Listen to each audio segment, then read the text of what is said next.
already have one of these. I went ahead and picked up another one of these Milwaukee rolling tool chests, and it's gonna solve two problems for me. Number one, it's gonna obviously allow me to store more of my tools inside of it, give me more storage in this small shop. And number two, I'm gonna turn it into a miter station. So having this one on the left and then this one on the right, I can take my saw, build a platform for it, and drop it right in here. So the table of the saw is level with the table of the workbenches. And I think this is gonna be a really cool idea. I had the cut hub here, as many of you know, but I quickly realized how precious the space is in such a small shop like this, and it just wasn't ideal. So I like using it out in the field, but I think this is gonna be even better for in here. But I've got one big problem, and you can see it right here. That corner right there is sloped a lot more than the corner over here, because for drainage in a garage, you want everything going out towards the door. And obviously that's gonna mean that these rolling toolboxes are not level either. So you can see this, I've got this big track tube straight edge across this tool chest. And then if you look over here, because of the slope, there's a pretty big gap right there. So I'm gonna have to figure out a way to level these things up and make them dead on, so when I drop my saw in the middle, I have a nice flush, work surface to cut materials on. And I'll probably run some T-track in here so I can set up a stop block and stuff. It should be pretty cool, but I'm not gonna get to that in this video. I just wanted to throw that out there. That'll probably be the next video, because I'm gonna have to take some suggestions in the comments from you guys. What I'm thinking though is to shim up the casters using washers. So it's gonna be a game of finesse. If you have any other better ideas, definitely let me know down in the comments below. But this video is about our new guns. Let's check them out. All right guys, this could quite possibly be the end of an era. What's inside of this box could end the compressor on the job site, which I never thought we would see in our lifetime. I thought my grandchildren would have to wait and see that.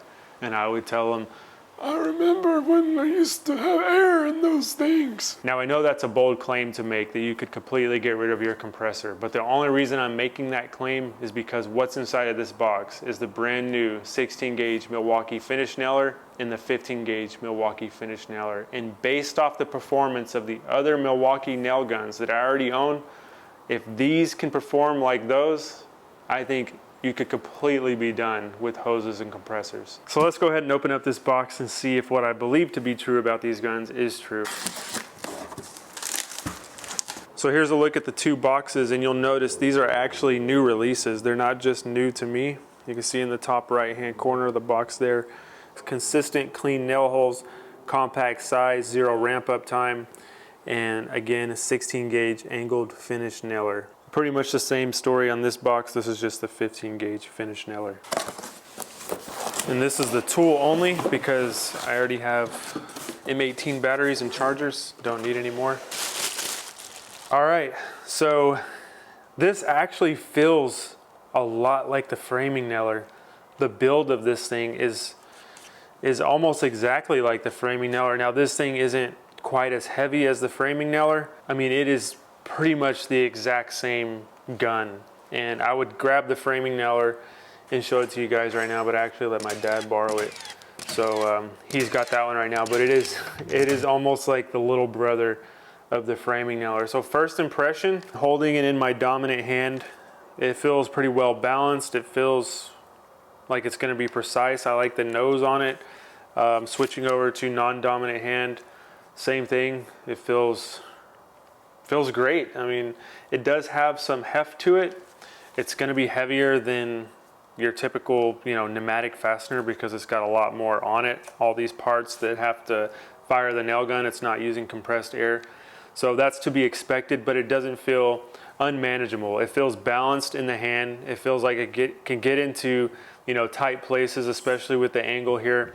So, I check it in both hands. So if I'm going to be like reaching over, I'm standing on a ladder, I'm going to be nailing into crown on my far left side.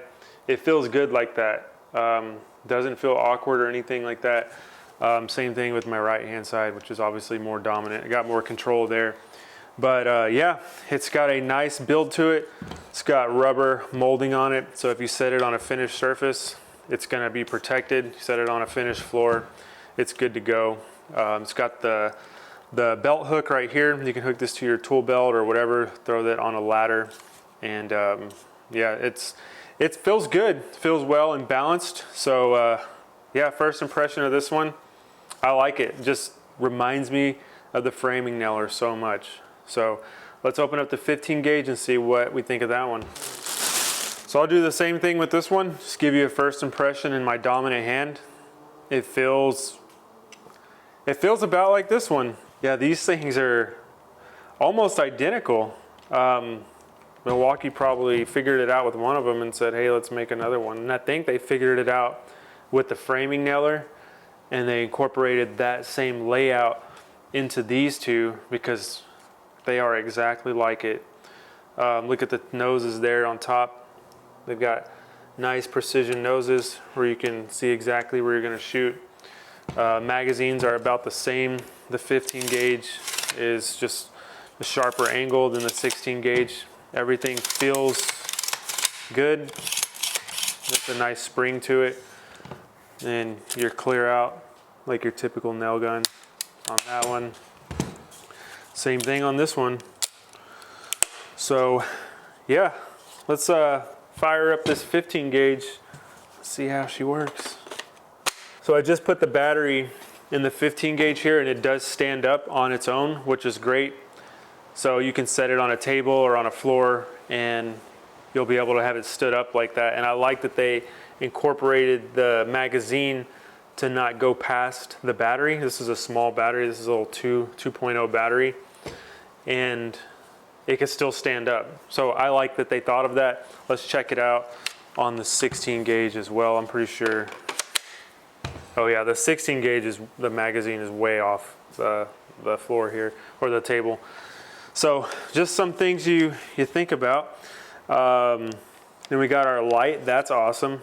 So you could see me pull the trigger on that 16 gauge there. I've got it on and the light comes on. We'll see how long. All right, it already faded out. So that's good. They've just got a momentary light there to illuminate. I mean, you're working in some of these houses, they don't have electricity yet. It's always nice to have that light. And I'm sure we've got the same story on the 15. Oh, gotta turn it on. Yep, we've got that same LED light to light up the area. So these are looking pretty promising so far. Everything I'm seeing about them, I like them. And I'm ready to go guns a-blazing on something.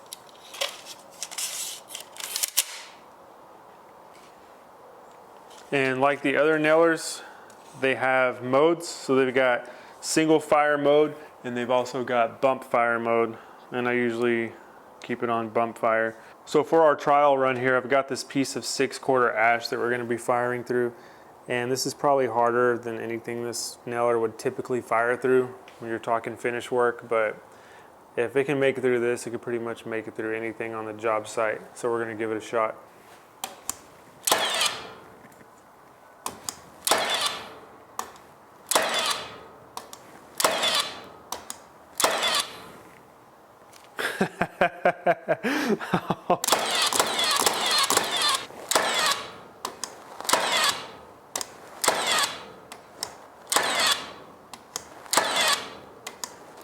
It's not giving up.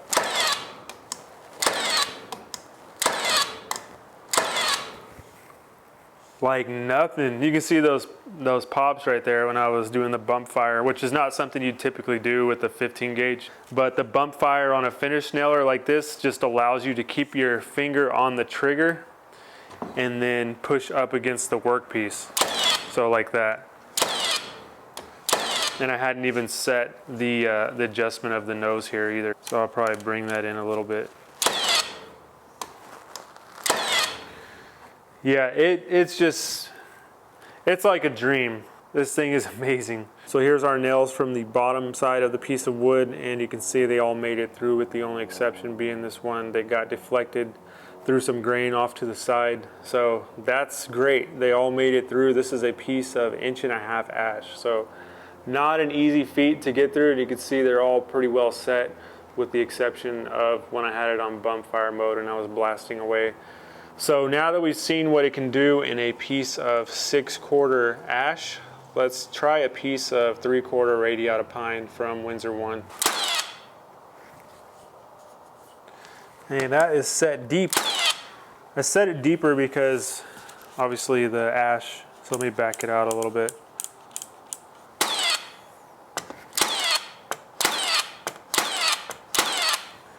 That is super smooth. I could probably back it out a little bit more even. Maybe too much there. Go in a little bit more. Just kind of dial it in. I like to be like a 1/16 under the surface. Tactical reload, and then we'll bump fire this one too.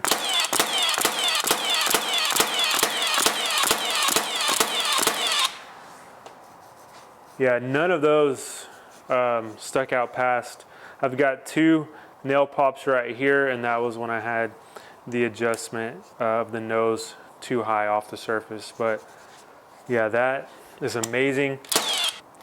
And it's not leaving any dents in the wood either. So here's a look at our radiata pine from the bottom side. And one thing to note, if you look at how straight these are compared to the mangled mess we have on our ash over here, it just shows all the grain that these nails had to fight through to get to the other side. So they look pretty funny side by side. You got extremely straight through the pine and extremely crooked through the ash. But they came through on both materials, and that's the important part. That's what we're looking at. This one right here on top did really well setting the nails below the surface. You can see they were too deep in the beginning because I had them going through that ash and I didn't adjust the nose on it. And then if you look right here, you can kind of see, if I get in the right light, the little dents from the non-marred detent. Those are only there because I had it on bump fire and I was like hitting the wood. You don't see those on the normally fired nails. So overall, these were sunk all below the surface. I dialed in where I wanted it, and this thing is good to go. It's a dream to use. So definitely a win on this one. It's looking good so far. Now let's look at the 16 and see if it's similar, which I would have to guess it is. So I've got these nails right here. I found some 16 gauge angled nails. I've got these pass load ones, and I'm hoping they're compatible with the same angle as this Milwaukee one. Let's find out. It looks like the same angle. Good way to test it out is to look up here. And it looks like it's about the same angle. So I'm gonna, yeah, I think it is. I'm gonna give it a shot. Switch over batteries, and this one is gonna be the same exact thing. We'll turn it on. We got a power button there. And then we'll go to bump fire mode. And we'll give it the same test. Now these are 1.5" nails. And I think I actually have some 2" pass load nails, because I'll need the 2" to go through the ash. Hold on a second. Yep, I've got them. I've got the 2" pass loads, and the nail capacity on this 16 gauge is 2.5 inches. And that actually is true for the 15 gauge as well. They're both 2.5" nailers. So we're gonna do the same exact test with the 16 gauge and see what we come up with. So here's our first nail with the 16 gauge nailer.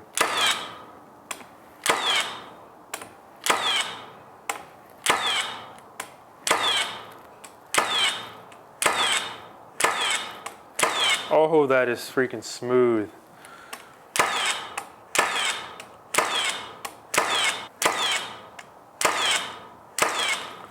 That is absolutely buttery right there.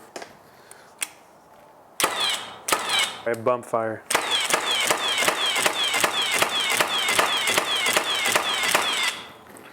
All right, we got a little bit of nail pops, pretty typical for bump fire, but when I do that bump fire, I just want to see if the nail gun can keep up. Yeah, that is a dream right there, guys.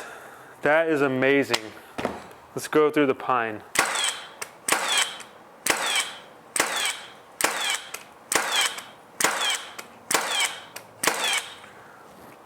So quick and responsive. This was my same impression when I got the 18 gauge. I was just blown away.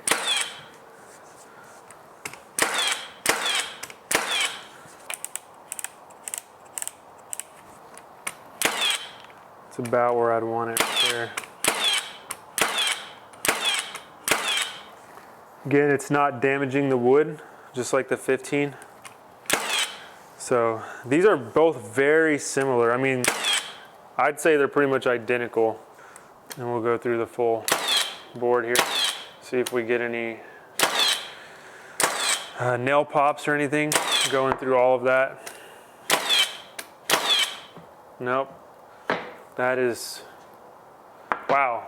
So quick review on the 16 gauge, like we did on the 15. You can see those nails coming out. And what I noticed too, these are actually straighter than the 15. So the 15 is a thicker nail than the 16.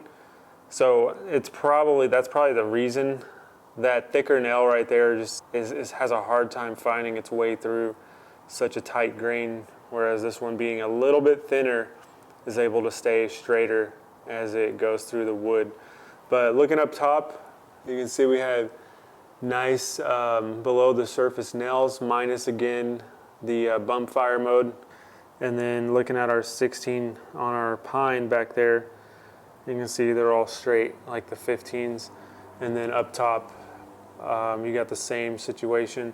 You can see the reflection of the nail heads.